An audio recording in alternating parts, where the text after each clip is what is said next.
Hello, আসসালামু আলাইকুম।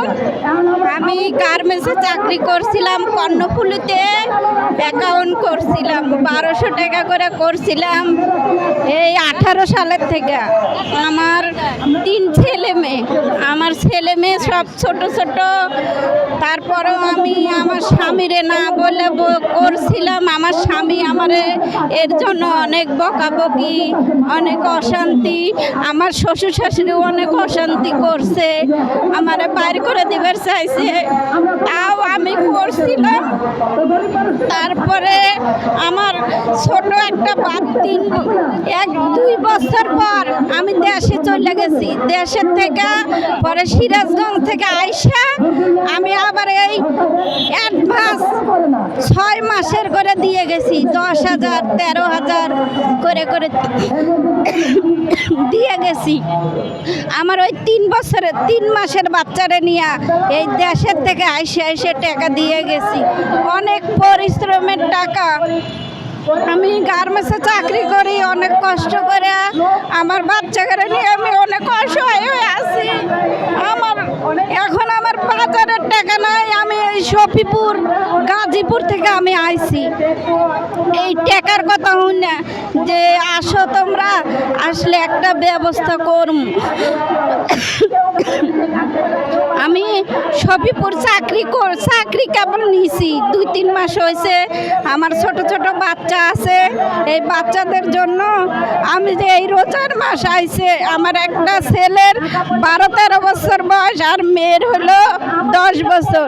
মেয়েরে মাদ্রাসায় দিছি, এখন ভর্তির টাইম, ওদেরকে ভর্তি করবো। এই টাকাটাও আমার কাছে নাই, আমার অনেক ঋণ দাফা আছে। আমার যদি এই টাকাগুলো দিল নি, আমি কিছু করলাম নি, আমার বাচ্চাদেরকে ভর্তি টর্তি করলাম নি। যা হোক, আমার বাচ্চাদেরকে নিয়ে আমি অনেক অসহায় হয়ে আছি। এই রোজার মাস আমার ছোট ছোট বাচ্চারা রোজাও থাকে, তাদেরকে যে আমি কি খাইতে দেবো আমি নিজেও জানি না, আল্লাহ উপর আল্লাহ জানে। এখন আমার যদি এই কর্ণফুলির থেকে এই টাকাগুলো দিত, আমার অনেক উপকার হইতো। আমি যখন দেশে আসছিলাম, দেশের থেকে আইসে এই টাকা আমি জমা দিছি। বলে যে আইস না কাল আসি, এরকম করে আসতে আসতে খালি ডেট দেয়। দেশের থেকে কি আসা সম্ভব ছোট ছোট বাচ্চা নিয়ে? এই ছোট ছোট বাচ্চা আমি আজকেও যে আইছি, এই বাচ্চা করে আমি একা একা থুয়ে আইছি। আমি খুব অসহায়, আমার বাড়ি নাই, ঘর নাই। আমি ঢাকা শহরে কোনো রকম বাচ্চাদের নিয়ে চাকরি করে খাইতেছি। যা হোক, আমার টাকা যেই কয় টাকায় পাই, আমি যেটা আমি দিছি, আমি আসলটাই আমার দেখ, আমার লাভ দরকার নাই। আমি যেতটুকু পাই অতটুকু আমার পাওনা দিয়ে দেব। আমি আসল টাকাই চাই, আমার লাভ লাগবো না। আমি দিলে আমি একটু কোনো মতো বাচ্চারা নিয়ে চলে আমি ভালো মতো বাঁচতে চাই। আমার বাচ্চারা স্কুলে দিছি, এখন ভর্তির টাইম, ভর্তি করার লাগবো।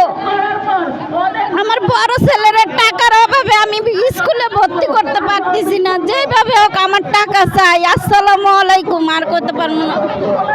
তো দর্শক, আপনারা শুনলেন যে একজন